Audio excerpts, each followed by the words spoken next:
I'm Tom Palmer, the children's author, and I'm here on the Thames River in London to launch my new book, Arctic Star, which is published today, the 6th of May 2021. And I'm here opposite HMS Belfast, just upriver from Tower Bridge. And it's a special moment for me to come and launch this book here with this short virtual event, because this book is a story that features this ship. This is HMS Belfast, which is a ship which is part of the Imperial War Museum. You can actually visit this ship and go around it, and its stories about what it has been involved in, what battles it was involved in, particularly in the Second World War, are what inspired Arctic Star, my book. So I thought I could start off this event by sort of telling you a bit about what the book's about, but I thought I'd tell you in the way that I plan events. So I plan books.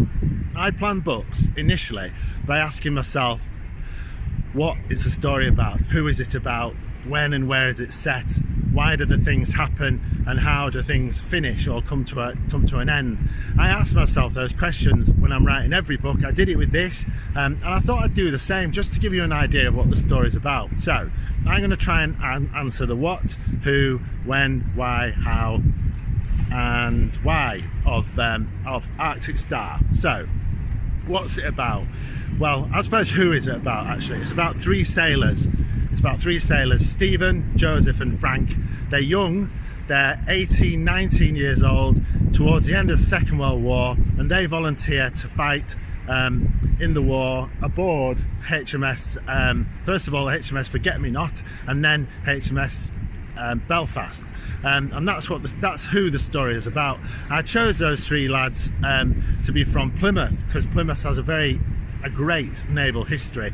I wanted to tell the story of young sailors who were from that history, whose families had been part of the British Navy's history. So that's the who.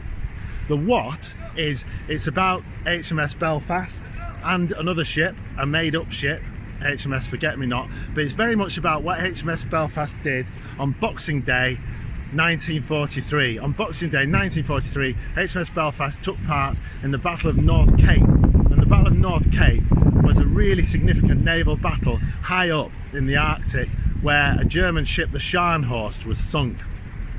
And this had a big significance on the war. And really, what HMS Belfast was there to do was to be part of the Arctic convoys, hence the title of this book, Arctic Star.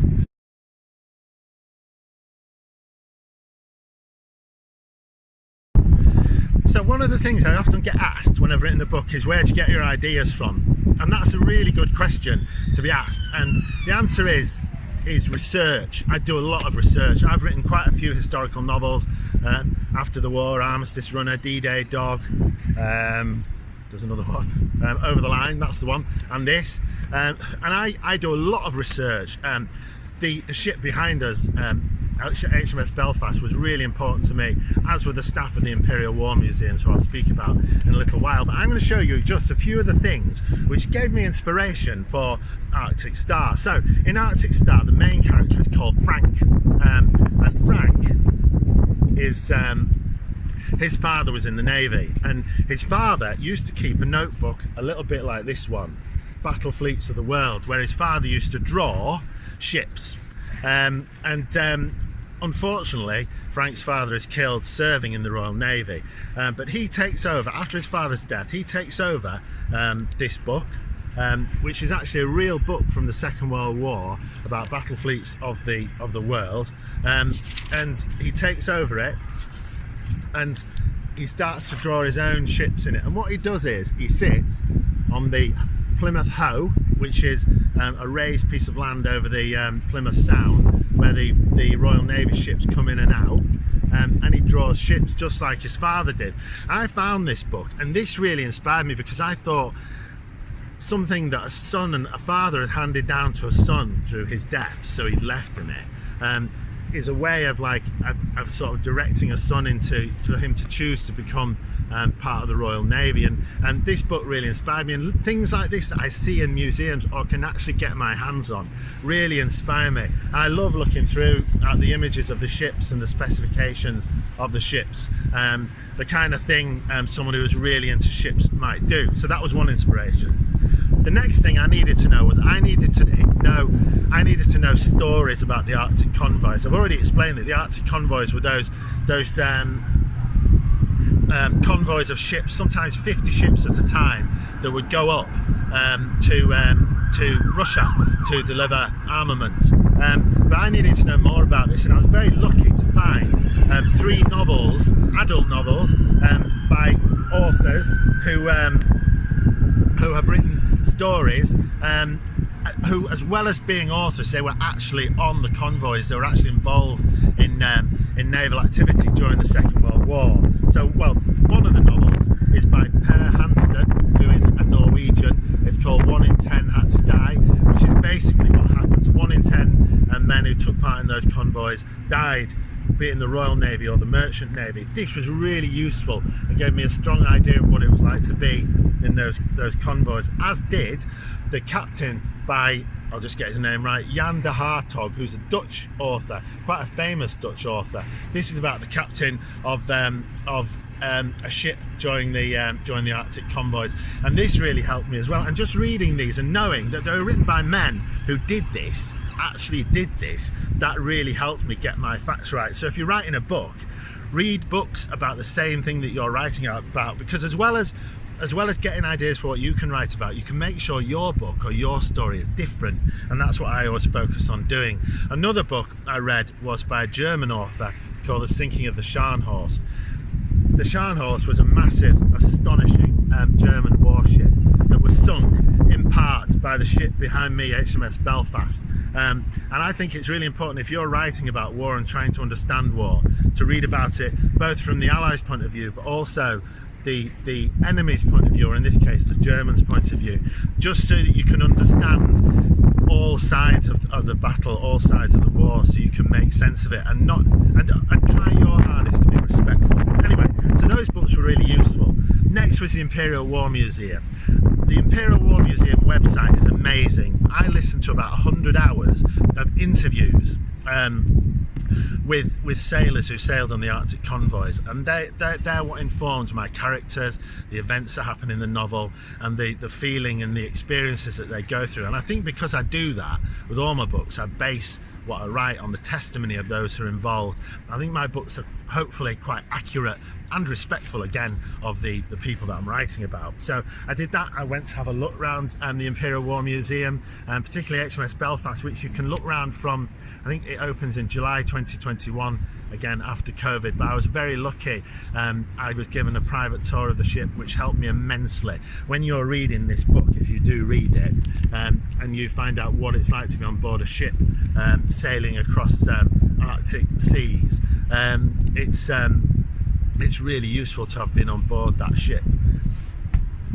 Anyway, next thing I wanted to tell you about was, so go to the Imperial War Museum website and listen to the recordings of soldiers and sailors and airmen. It's extraordinary, as is visiting any of their museums in London, Duxford, Manchester, and here, HMS Belfast, and the war rooms, which are also in London, the Churchill War Rooms. Right, the other thing I wanted to tell you about, I'm not from the sea. I am from the Pennines. I live up in the hills. It's a couple of hours to get to the sea if I want to go and see the sea. As a result, because I'm not from a seafaring community, I don't have a great vocabulary of the sea.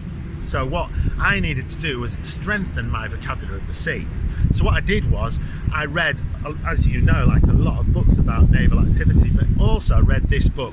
This is a book by about 100 different writers, from the Bible, from Homer, to the modern day, describing the sea. It's got poems in it, it's got non-fiction, it's got fiction. I went through it and I wrote down, I actually underlined, which I do in books that belong to me. I underlined words to enrich my vocabulary to do with the sea. I've used about 50 or 60 words and phrases that I found in there to help make my story more, make the metaphors, the imagery, the language that I use, make it more appropriate for the movie. It's blown away.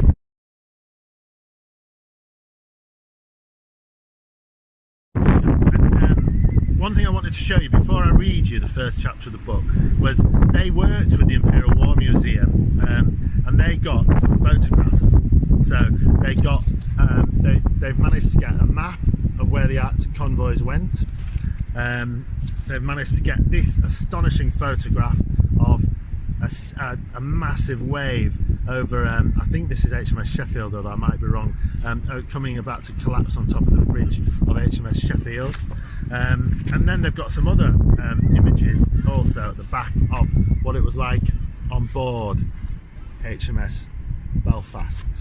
What I might do is, after I've just shown you these last images, I might actually put them on the video so you can look at them more closely, because they are remarkable. It just shows you like the conditions that those guys had to put up with during the Arctic convoys. Anyway, to round off this event, I'm going to read you the first chapter, and it's particularly lovely doing it here with HMS Belfast behind me, as you can see. I've been thinking about doing this for a long time during lockdown, and here I am, and this is how I want to launch the book. Anyway, I'm just going to read you the first chapter, which doesn't actually take place on HMS Belfast. It takes place on a fictional corvette, which is a smaller Royal Navy ship, and I shall read you the first chapter, and hopefully, even though there's a howling wind coming up the Thames, hopefully